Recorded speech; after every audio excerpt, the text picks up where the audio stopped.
Hello, and welcome to Group 6 presentation this week on artificial intelligence. During this presentation, we're going to talk about the ways artificial intelligence can impact organizations, also discuss some current uses that are in play with artificial intelligence right now, such as complex modeling and also patterns detection. We'll dive into the next iterations on where we think artificial intelligence can go. One area could be education, and then also just expanded independence of that, but we'll get a little more detail here as we go through the presentation. And then we'll also touch on some opportunities for academic research, because this is an emerging field that just has a lot of potential to grow, and there's a lot of areas that can be researched to see where things may lead. So why would an organization want to invest in artificial intelligence? Well, there's actually a lot of reasons, and we listed just a few short ones here. One of those is to save on resources, and when I'm talking about resources is not only funding but also human capital. This could be something, depending on what you set up, that could do some routine tasks that could be done 24/7, however you decide to set up the program or the robot or whatever you actually need.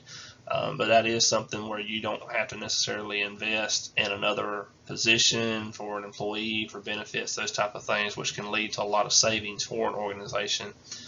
Also is just to enhance the accuracy of work. With a program or robot, whatever you tell it to do, that's what it's going to do repeatedly. If you tell it to type in an 8, it's going to type in an 8 every time, where a human may actually make a mistake once in a while and type in a 9. It's not going to do that. So if it's programmed correctly, if it's led correctly, this is something that will always be accurate every time. The downside of that is if you tell it to do something wrong, it's going to do something wrong every time. So there is some risk when you start investing in artificial intelligence to make sure you have it set up the right way. This kind of leads into just improving efficiency. If you're constantly getting it right the first time, every time around, and you also can do this over longer periods of time, you can do it at 2 a.m., you can run something 24/7, those type of things, you're really improving your what you're able to produce with your company for wherever it may be, whatever you're trying to do. But it's going to be done right every time, and it can be done right repeatably throughout the course of an entire day, an entire week, however you want it to be. And then that just kind of wraps everything back up into the quality of work, that every piece of product or service that you're turning out is going to be done the right way every time. So all of this leads back to an organization being able to save on their overhead if they set things up the right way. They may have a little overhead to first start off with, but when you look at the impact of this over the course of several years, they will end up saving quite a bit of funds.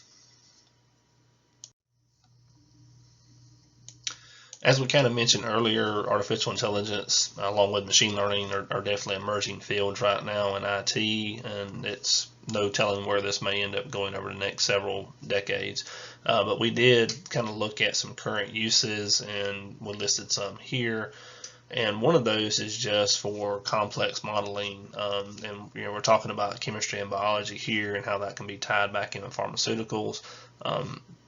Depending on what you decide to set up, you could create a program or a situation where it can look at, well, what is the best way to put something together to get the best benefit out of it.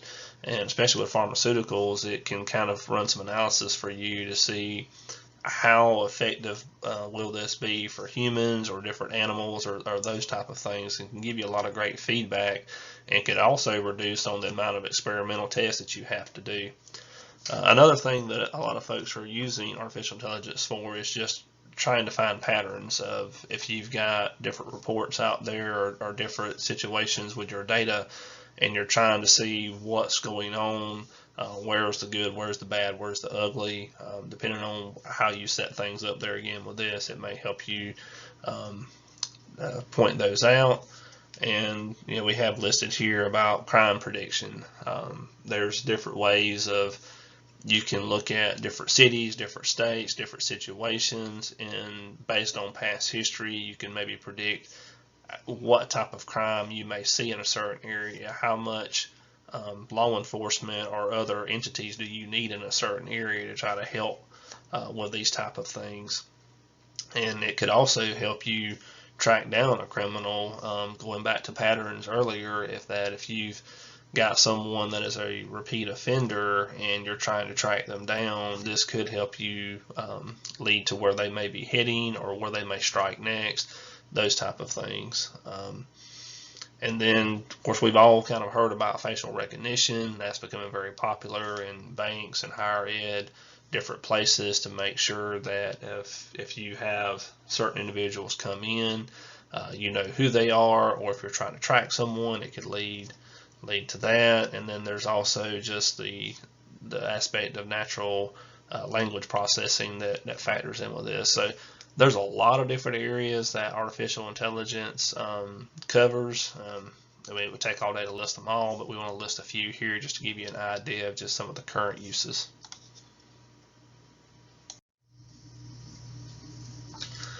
Kind of touched on surveillance on the last slide in regards to facial recognition. Definitely could see that continue to enhance. Could see more cameras getting set up in more places.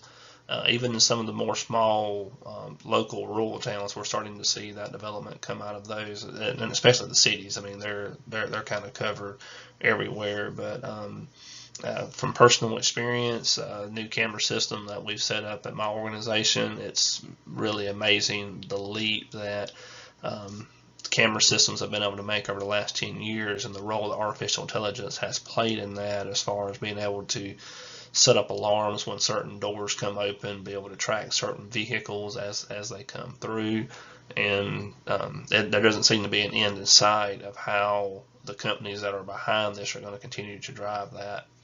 Also, another one we listed here was education.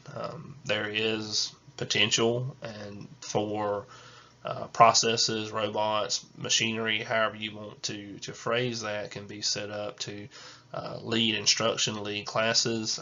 It could create more standardization on how things are delivered to a certain extent.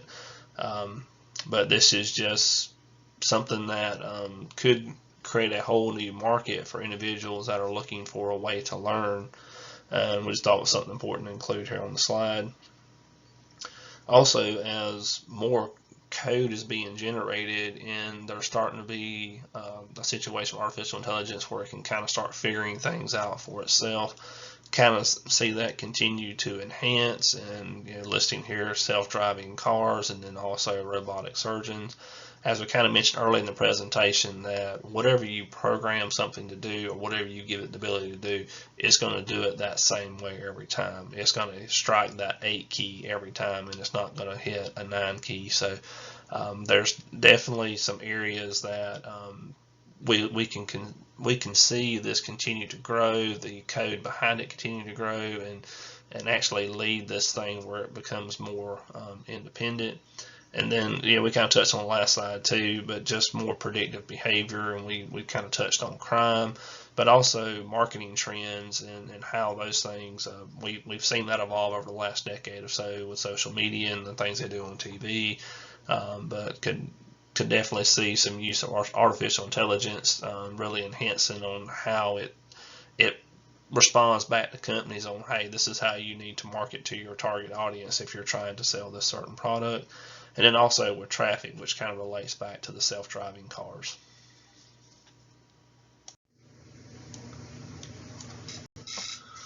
Artificial intelligence has been talked about for many years now. Most of us have heard about it growing up, and it is something that has definitely taken a strong foothold in information technology.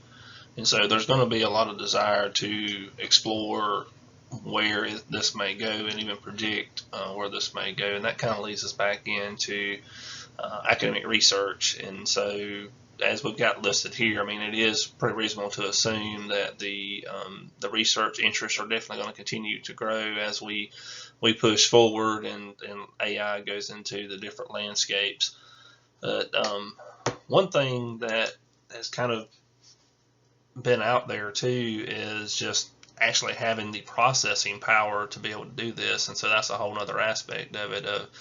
Even though we want artificial intelligence to be able to do certain things, do we have the machinery and the technology behind it to allow it? So as mentioned here, companies like Microsoft and others are trying to really push the envelope, and can they create computer chips that are consume less power but also have more processing power, and then how do you contain the security around this and make sure data privacy is also taken into effect. So there's a lot of different areas to see where this may go with artificial intelligence, and it just really opens the doors for academics who want to research this area. But it's almost a chicken and an egg thing with some of this of where are we going to get to with artificial intelligence is going to be dictated by where can we get to with the machinery that this thing is going to need to rest on, and they're kind of growing at the same time as we go. So a lot of interesting fields that can be explored, and a lot of different avenues that can be explored with artificial intelligence. And to kind of wrap up the thoughts on academic research, we kind of touched on a few of these things earlier, but just we feel like we're going to see continued enhancements with how AI is used to predict different things, and as we're kind of touching on here with reinforcement learning and predictive models, and what can be done to try to set up systems where there's rewards and penalties for the predictive models as they go, and that could be a way to try to continue to enhance AI and what opportunities for exploration and research may be around that. But then also, we kind of talked about earlier with pharmaceuticals and what can be done as far as drug discoveries and treatments in the healthcare field. And as mentioned, this may reduce the need to experiment, or at least the time needed to experiment with humans and animals to see what something may do. And then as we go through with self-driving cars and what that may lead to, not only with the cars themselves, but for what interstates and roadways and cities may have to do to try to make sure everything is in place for everything that's needed for AI to figure out where it's at, how fast it's going, where does it need to go, and for the next part of the journey, those type of things as well. So there's just a lot of different areas that can be explored with AI. And it's just the door's wide open to see where this may go. So I hope you enjoyed the presentation that we put together with artificial intelligence for this week, and thank you for taking the time to listen to it.